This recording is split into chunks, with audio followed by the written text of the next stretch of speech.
Hey, my name's Rashad. This is episode 9 of the Scrambler's Guide. I'm going to be reviewing a match against Ink, which was my last comp at Grappling Industries, Winchester, Virginia, 155 pounds at white belt Nogi. So just to showcase what the Scrambler's Guide might look like in action. I haven't been competing in a while since that one. The reason because I had a knee injury, but I guess I just made things work by pivoting and making instructional series instead of competing. Now, like a explanation, because a lot of people in class do ask why I'm still white, or why am I competing in white, like sandbagging. So I feel like I dominated this guy. The situation is, I only did a season of wrestling, so that doesn't push me straight to blue. You have to have like college wrestling experience to be forced to compete at blue. So that's why I was competing at white.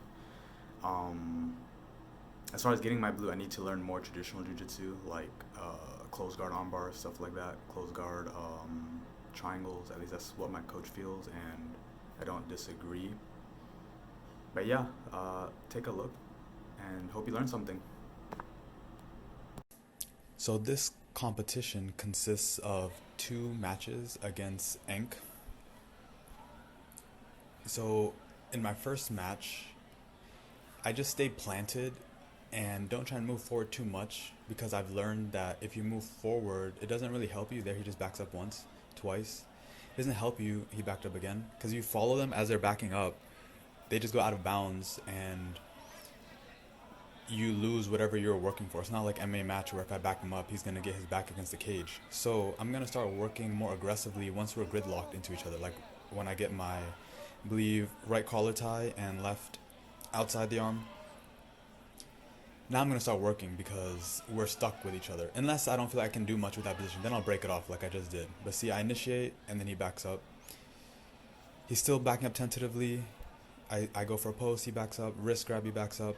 And so that's why I'm not really following too much by just staying planted, because then we have to reset. Like there, we had to reset. So that makes me want to push forward even less and make me really stand my ground, because I don't benefit from pushing forward. So I go for an arm drag and he countered with a fireman, which is a pretty solid counter to an arm drag. But I went for a rear naked guillotine, which is a choke that I really like from the Top Turtle series, episode 1 of the Scrambler's Guide. And I get him out with that. I apologize to him if you see when after I tapped him out, because he tapped out way faster than I expected, and I was cranking really hard, and normally I don't try to go that much past their range of motion. But I'm in comp, so I'm in a more aggro mode. So this is my second match, and I'm even more aggro now because I had a conversation with like the judges of why wasn't I placed in the gold medal match. This is the bronze medal match. And it's because I didn't get enough matches to get enough W's to go into the gold placer.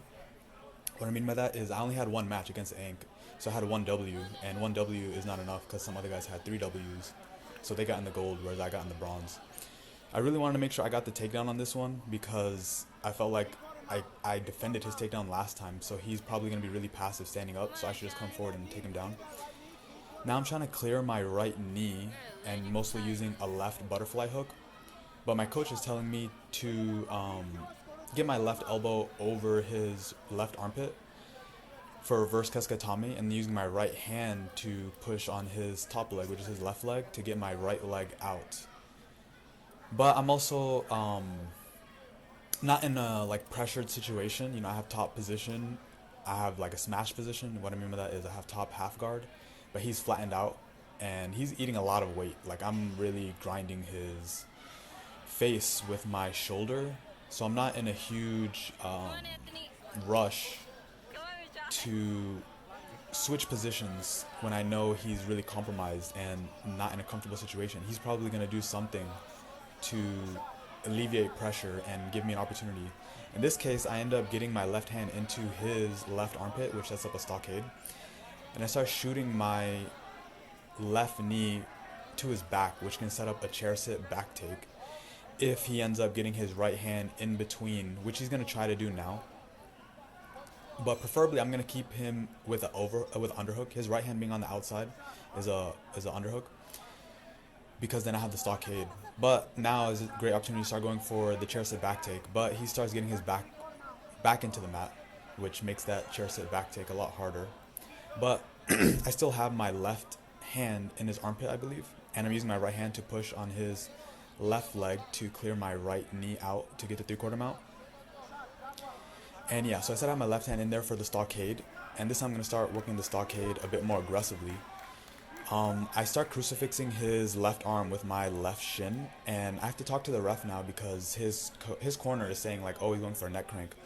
I have to tell the ref like, no, I'm not going for a neck crank, I'm going for a rear triangle.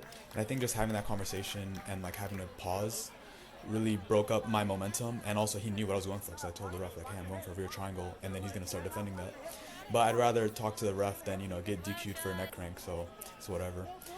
So I start going for a cradle from side control, left hand around his head, right hand around his left leg. And then I start going for a guillotine. But he ends up defending, which is fine, because my main thing is to stay floating. Because I know if I stay floating, I can stay in a dominant position. Like right now, I start going for the guillotine again. The same rear naked guillotine, but this time's with my left hand, which is not as good as with my right hand. And I just got him with it last time, so I felt like he was going to defend it better, and he was hand fighting. So I decided to start moving to his back and get an ankle ride by setting my right leg over his left leg. And then my right hand is going to underhook his left leg for a cradle. And as he falls back, I have a moment to mount, but I missed it, or he was defending it, let's say. So instead, I can kick my left leg backwards and swing around for a north-south situation. And I call that donkey kick, go behind pass. And then I get my guillotine. This time it's much better wrapped up, but I have to talk to the ref because he thought I was neck cranking him too much. I would have preferred to pull on his neck more, but I don't want to get disqualified. But still, I was able to set up the mounted guillotine and get that finish. If you learned something, please give me a like. Thank you.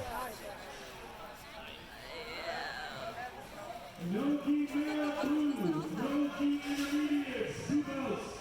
Nogi adult 170 on move